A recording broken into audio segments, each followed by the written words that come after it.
Baik, Bapak Ibu sekalian, untuk selanjutnya kita akan mendengarkan pemaparan dari Ibu Nadira Nuri Auliani dari Estri Indonesia. Kepada Ibu Nadira, apa sudah siap? Ya, sudah terlihat untuk PPT-nya? Masih proses? Sudah, ya. Bu, sudah. Silakan Ibu Nadira, waktunya 20 menit. Nanti mungkin saya akan mengingatkan 10 menit terakhir di chat private kepada Ibu. Ya, terima kasih. Silakan Ibu. Ya, terima kasih Bu Wenung. Assalamualaikum warahmatullahi wabarakatuh. Selamat pagi Bapak Ibu semua. Pertama-tama saya ucapkan terima kasih atas kerjasamanya yang diadakan oleh Polban Bandung ini, sehingga Estri Indonesia bisa menyampaikan sedikit mengenai apa saja teknologi GIS yang bisa dikembangkan untuk pengolahan sumber daya air. Sebelumnya sudah dijelaskan oleh narasumber Pak Bambang dan Pak Roni mengenai beberapa contoh implementasi GIS untuk pengolahan sumber daya air tersebut. Nah, di sini saya tidak akan terlalu membahas teori, namun lebih ke bagaimana kita bisa mengembangkan lebih jauh dengan teknologi GIS yang saat ini sudah mengalami transformasi digital lebih jauh lagi. Perkenalkan, tadi belum ya, perkenalkan nama saya Nadira, dan saya merupakan bagian dari Education and Community di Estri Indonesia. Ya, sebelum saya masuk ke materi, sedikit saya jelaskan dulu mengenai Estri itu apa. Awalnya kami merupakan sebuah badan konsultan penggunaan lahan, yaitu Environmental System Research Institute yang didirikan oleh Jack Dangermond dan istrinya pada tahun 1969 di Redlands, California. Dan di sini teknologi pemetaan kami dinamakan dengan ArcGIS, yaitu sebuah platform di mana kita bisa menemukan arti dari sebuah data melalui visualisasi dan analisa menggunakan peta. Nah, di sini tidak hanya kami fokus di professional services, namun kami sangat concern di R&D, di mana kami menyumbangkan lebih dari 30% revenue untuk research dan development. Hal ini yang menyebabkan teknologi kami selalu berkembang dan berinovasi. Dan sudah lebih dari 350.000 organisasi menggunakan ArcGIS untuk menganalisa permasalahannya, dan 9.000 diantaranya merupakan konsumer yang menganalisa mengenai pengelolaan sumber daya air. Dan di sini ada beberapa partner kami, mungkin Bapak Ibu juga sudah mengetahui atau sudah kenal gitu ya, partner beberapa perusahaan ini. Dan dari 2.400 perusahaan partner kami, 400 diantaranya melayani user yang memiliki permasalahan mengenai sumber daya air, seperti itu. Dan untuk Estri Indonesia sendiri, kami sudah melayani lebih dari 2.200 organisasi di Indonesia yang tidak hanya dari perusahaan swasta saja, namun juga kementerian lembaga. Sehingga portal web GIS yang tadi sudah dijelaskan juga oleh Pak Roni bisa diakses secara publik dan diambil datanya yang memang bisa diakses publik secara mudah kepada masyarakat. Nah, di sini kita sudah masuk di industri 4.0, di mana perkembangan informasi dan teknologi sangatlah cepat.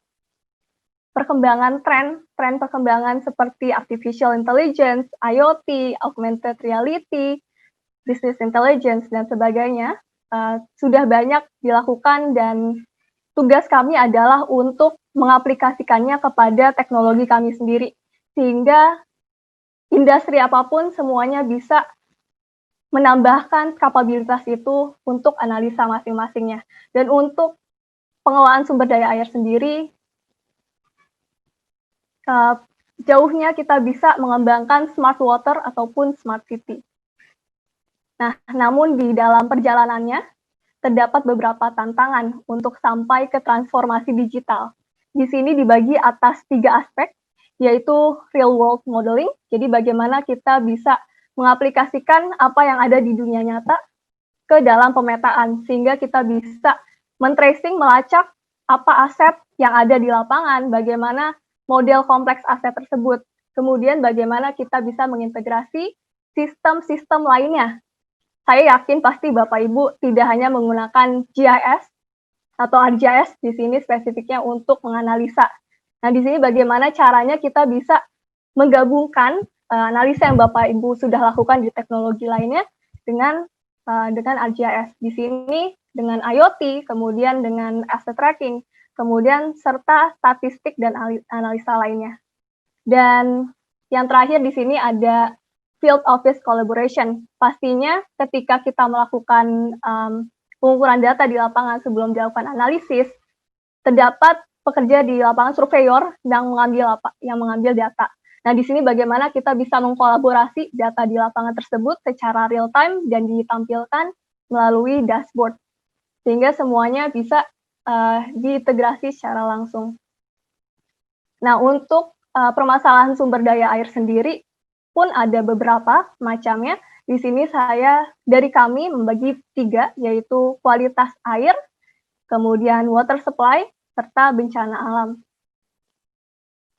Nah, hal ini yang membutuhkan permasalahan-permasalahan tersebut membutuhkan the science of where atau digital geography yang memberikan sebuah framework atau proses di mana diibaratkan oleh Jack Benjamin pada tahun 2019 seperti sistem syaraf manusia yang cerdas.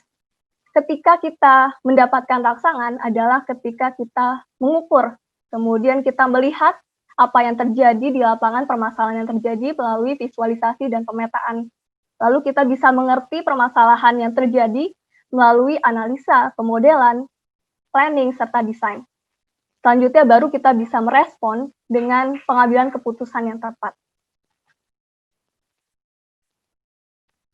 Di sini, di Esri sendiri, kami menyebut ArcGIS itu sebuah platform. Jadi bukan hanya ArcMap atau yang lain, ArcGIS online gitu, bukan. Tapi kami sebuah platform karena aplikasinya sangatlah banyak. Di sini mungkin boleh nggak ya saya tanyakan ke peserta, apa yang sudah menggunakan ArcGIS, produk apa sih yang sudah digunakan? Mungkin ArcMap atau ArcGIS Pro, jika bisa ditulis di chat, itu boleh banget. Semacam survei kecil-kecilan aja sih. Ya, jadi misalnya ya, kebanyakan sih orang menggunakan ArcMap. Nah, ArcMap itu merupakan bagian dari desktop. Ya, itu banyak ya, udah mulai ada yang nulis ArcMap. ArcMap itu bagian dari desktop. Nah, desktop sendiri tidak sendiri. Desktop sendiri itu bukan hanya ArcMap. Jadi ada juga sekarang yang dinamakan dengan ArcGIS Pro. Jadi ArcGIS Pro ini lebih advance daripada ArcMap, di mana kita bisa menggabungkan data 3D dan 2D secara langsung. Kemudian dari desktop itu semacam dapurnya. Jadi kita menganalisa karena analytics-nya sangat banyak di desktop. Kemudian dari desktop kita bisa publish data pemodelan, analisa yang sudah kita buat melalui sebuah portal. Jadi kalau di sini kita ada 2, yaitu cloud-based system, ArcGIS Online, ataupun ArcGIS Enterprise. Enterprise itu lebih ke untuk organisasi yang memiliki kebutuhan security lebih tinggi. Nah, dari portal ini, dari desktop kita publish analisanya, kita buat sebuah web map, sebuah web peta, lalu kita bisa langsung buat aplikasinya, web GIS-nya, dan bisa dibuka di semua device. Dan ArcGIS ini sebuah platform yang sangat simple, integrasi dan open, di mana semuanya merupakan ready-to-use app, hanya tinggal drag and drop aja. Tapi kalau Bapak Ibu ingin mengembangkan lebih jauh, menggunakan Python misalnya, atau developer lain, itu pastinya sangat bisa untuk membuat custom app. Nah, di sini ada 3 sistem fundamental untuk ArcGIS atau GIS sendiri, yaitu dari sistem of record, di mana kita bisa melakukan manajemen aset, kita menyimpan semua data-data, misalnya data mengenai valve, data tipenya, data size-nya, lokasinya di mana, dan data-data lain yang dibutuhkan. Kemudian dari sistem of record sendiri, kita bisa share data tersebut kepada surveyor di lapangan, kepada publik, kepada organisasi kita, ataupun kepada kita sendiri. Jadi level security-nya pun bisa berbeda. Kemudian pastinya sistem of insight atau analytics-nya semua bisa dilakukan melalui pemodelan, analisa, perencanaan, dan lain-lain. Yang beberapanya sudah dijelaskan oleh Pak Bambang dan Pak Roni. Dan di sini untuk spesifik industri sendiri kami memiliki analisa dan teknologi yang berbeda-beda untuk industri-industri tersendiri. Dan untuk industri sumber daya air, kami membaginya menjadi dua, yaitu dari water resources dan water utilities. Jadi di water resources, di mana kita bisa melakukan analisa, pemodelan, bagaimana bisa memonitor analisa yang terjadi itu, dan mengkolaborasi menggunakan ada yang dinamakan dengan Arc Hydro. Apakah ada yang pernah dengar Arc Hydro? Jadi mungkin biasanya orang-orang yang menggunakan ArcMap atau ArcGIS Pro desktop gitu ya untuk menganalisa, biasanya pakai spatial analysis ekstensinya. Tapi di sini sebenarnya ada yang lebih spesifik lagi, itu dinamakan dengan Arc Hydro. Untuk data-data, pastinya kita bisa melihat dari beberapa kementerian yang sudah bekerja sama dengan Esri, yang tadi juga sudah dijelaskan sedikit oleh Pak Roni, serta Living Atlas.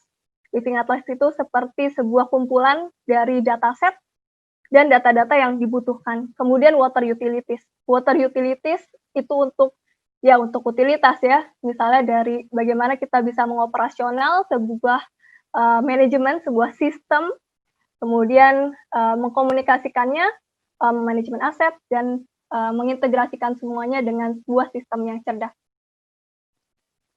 Di sini saya akan masuk untuk Arc Hydro. Saya yakin pasti semua praktisi sumber daya air sudah sering menggunakan GIS untuk menganalisa dan memvisualisasi data topografi, data hidrografi, data hidrologi untuk kepentingan masing-masing, seperti untuk menganalisa kualitas air, kemudian penanganan ketersediaan air, ataupun perencanaan bencana banjir, contohnya. Dan di sini sudah ada sebuah ekstensi yang spesifik untuk industri air itu sendiri. Dan ini Arc Hydro ini tidak hanya dikembangkan oleh Esri, namun juga berbagai macam akademisi serta praktisi di bidang sumber daya air. Seperti itu. Jadi memang sudah spesifik industrinya. Nah, di sini Arc Hydro ini terdiri atas data model, tools-nya, serta workflow. Dan ia memberikan sebuah framework yang praktis untuk sistem integrasi analisis pada pasar sumber daya air. Bahkan sudah ada pula komunitasnya. Jadi ada komunitas dari GeoNet. GeoNet itu adalah komunitas ArcGIS seluruh dunia di mana kita bisa diskusi mengenai sebuah teknologi Esri. Nah, ini salah satunya adalah spesifik mengenai Arc Hydro.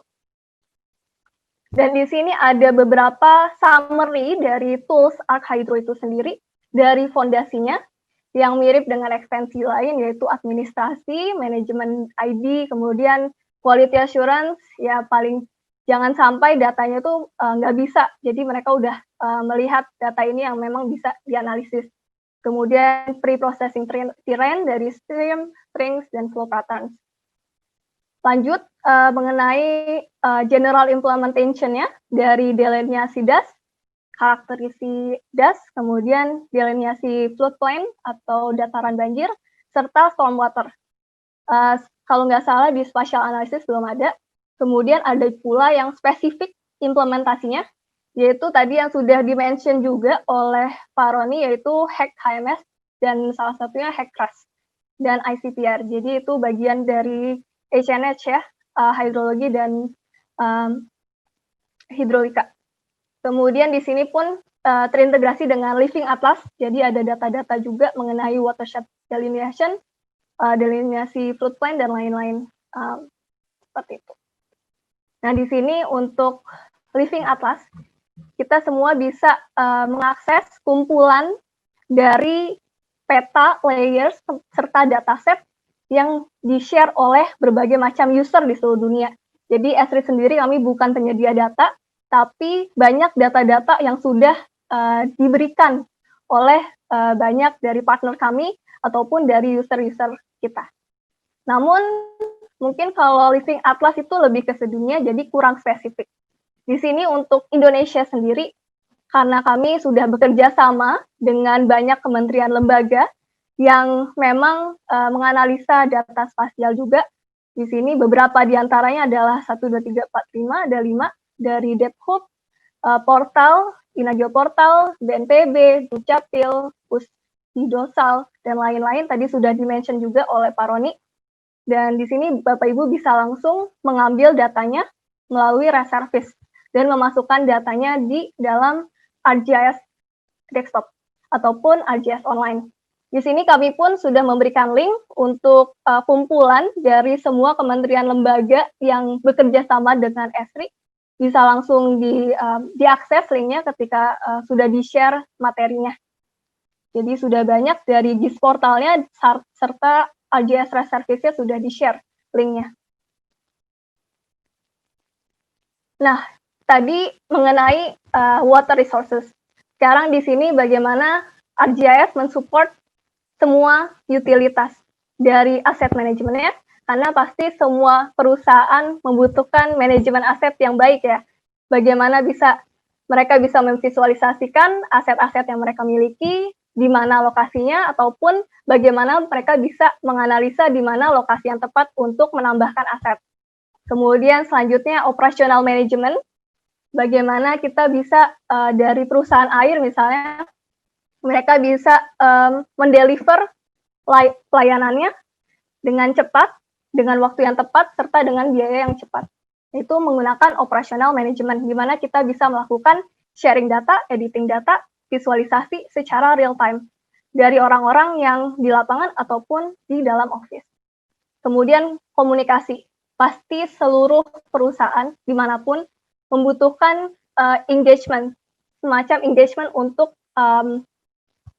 audiensnya ataupun untuk customer-nya. Nah, bagaimana mengkomunikasikan dengan baik, dengan tepat, jangan sampai ada informasi yang terlewat.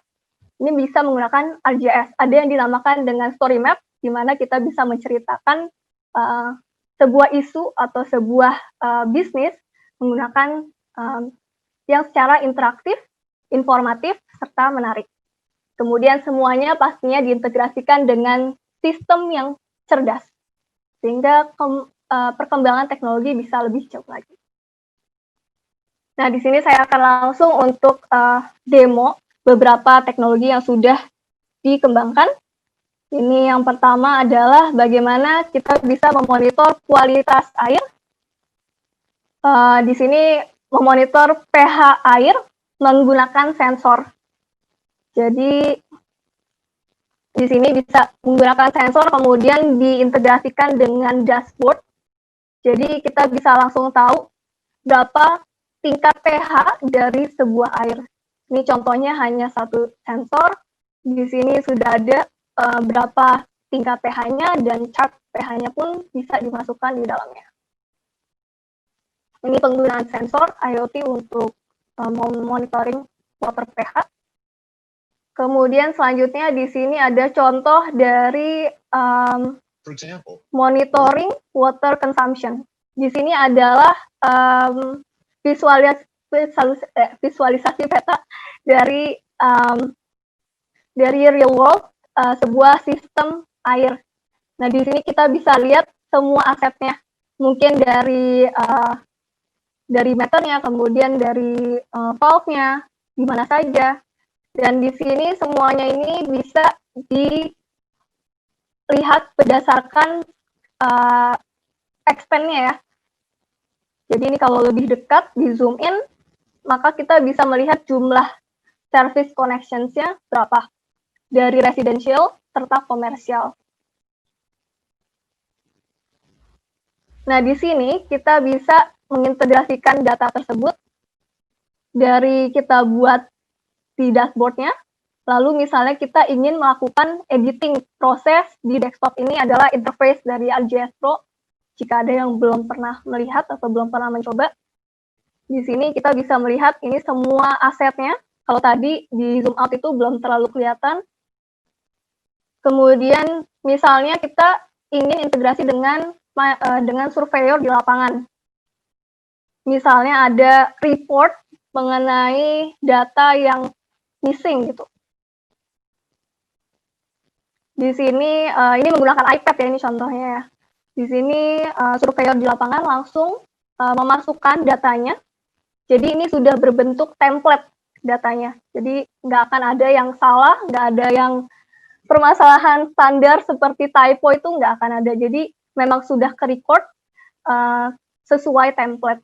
Nah, di sini bisa dimasukkan juga untuk gambarnya. Jadi di lapangan pastinya langsung butuh verifikasi ya. Nah, ini langsung masuk nih datanya. Datanya di lapangan in progress dan langsung real time masuk di desktop. Ini adalah contoh dari penggunaan multi-user editing. Jadi dari desktopnya, dari surveyor di lapangan semuanya bisa diedit secara langsung. Dan di sini template-nya sudah ada melalui domain, jadi nggak akan ada yang salah.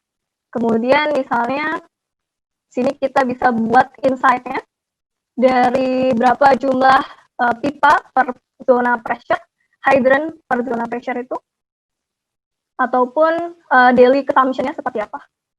Jadi kita bisa mengetahui arti dari data-data yang banyak ini. Nah, di sini jika ada yang salah pun, misalnya kalau misalnya ada yang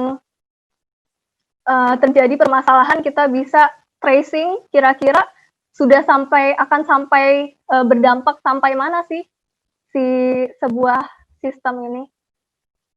Nah, ini contohnya. Namun tidak hanya di desktop saja, orang-orang juga bisa menganalisa sendiri menggunakan widget melalui ini dinamakan web app builder. Jadi di sini dia langsung bisa tracing mana saja yang akan terdampak jika suatu distribution waternya terganggu. Ya, ini salah satu contohnya. Kemudian lanjut, di sini ada contoh dari analisa ketersediaan air, yang ini juga WebGIS-nya dikembangkan oleh teman yang sedang internship di AS Indonesia, sekarang sudah selesai. Dia membuat analisis ketersediaan air ini menggunakan raca air dan menggunakan analisis IDW. Di sini kita bisa melihat di mana saja ketersediaan air di Indonesia, yang mana yang sangat kurang sampai sangat cukup berkecukupan. Seperti itu. Jadi semua orang bisa mengakses data tersebut. Di sini Bapak Ibu juga bisa langsung mengakses melalui linknya. Seperti itu. Jadi jangan sampai data itu hanya di-keep di Bapak Ibu saja. Kalau bisa di-share ke orang lain. Nah, di sini ada juga contoh untuk penggunaan GWI untuk memprediksi sumber daya air, ketersediaan air. Di sini menggunakan Python untuk memprediksinya dengan data-data spasial juga, yaitu data geologi, data curah hujan, dan data-data lainnya untuk menganalisis sumber daya air. Cuma dia menggunakan Python untuk pengolahannya. Jadi dia menggunakan training data untuk mengetahui di mana saja ketersediaan air. Di sini yang warna biru berarti dia memiliki potensi air.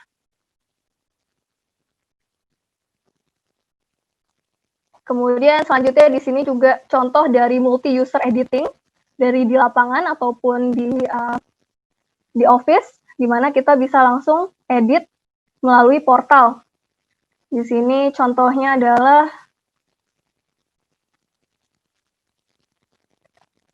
misalnya kita dari kantor ingin memberitahu ke masyarakat di mana jalan yang ditutup oleh karena banjir. Di sini bisa langsung diedit saja di sini.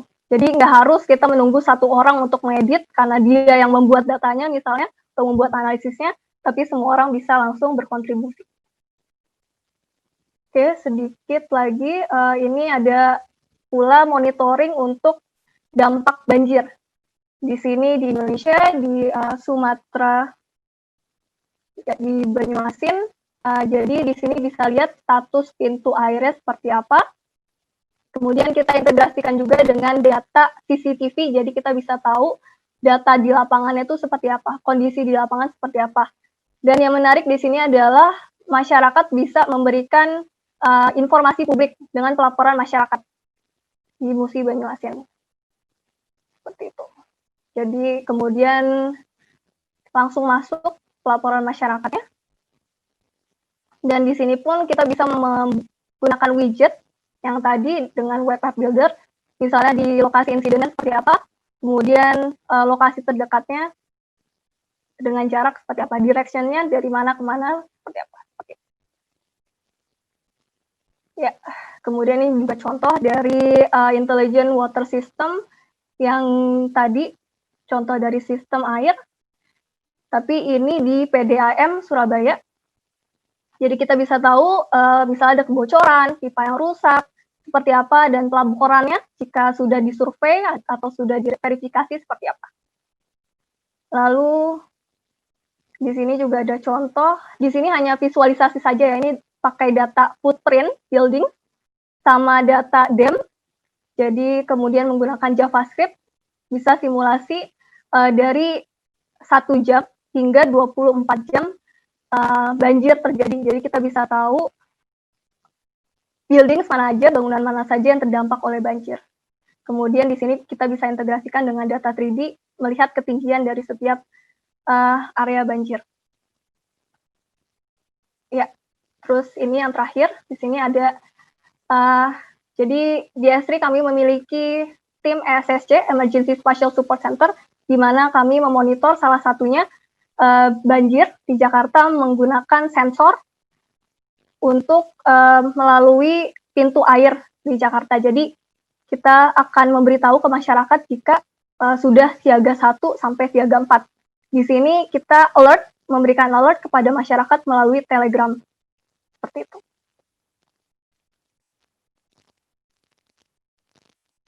Ya, mungkin sebelum saya akhiri, di sini ada sebuah kurva maturity.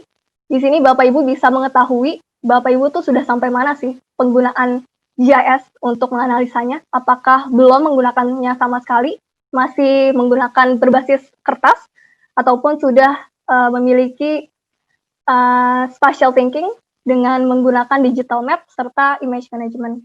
Sampai ke bagaimana kita bisa mengembangkan machine learning dan AI. Ya, kemudian di sini karena waktunya sudah habis juga, di sini ada beberapa program karena saya dari Education and Community yang Bapak Ibu bisa ikuti dari webinar, kompetisi, dan lain-lainnya. Mungkin bisa dilihat sendiri di materi saya yang akan di-share. Dan ada beberapa learning resources yang Bapak Ibu bisa lihat dari PPT saya sebelumnya dan bisa diakses juga. Misalnya Bapak Ibu ingin coba install ekstensi Archidol itu sendiri, itu bisa. Oke, sebentar. Pada dasarnya, sebagai seorang profesional, pekerjaan Bapak Ibu merupakan bagian dari sesuatu yang lebih besar dari itu. Bagaimana kita bisa menginfluence dan menciptakan masa depan dari planet kita. Mungkin nggak usah terlalu jauh, masa depan Indonesia dulu. Dan di sini untuk memastikan sebuah masa depan yang sustainable, yang berkelanjutan, kita membutuhkan lebih dari sekedar teknologi. Kita membutuhkan seperti sistem syaraf manusia, aksi yang cerdas, pemikiran, compassion, nilai, etika, dan kerja yang keras. Dan kita masukkan semua hal itu, hanya Bapak Ibu yang bisa melakukannya. Sekian yang bisa saya sampaikan. Mohon maaf kalau mungkin melebihi dari waktunya. Semoga bisa bermanfaat dan mohon maaf jika ada salah-salah kata. Terima kasih. Saya kembalikan lagi kepada Bu Enung sebagai moderator.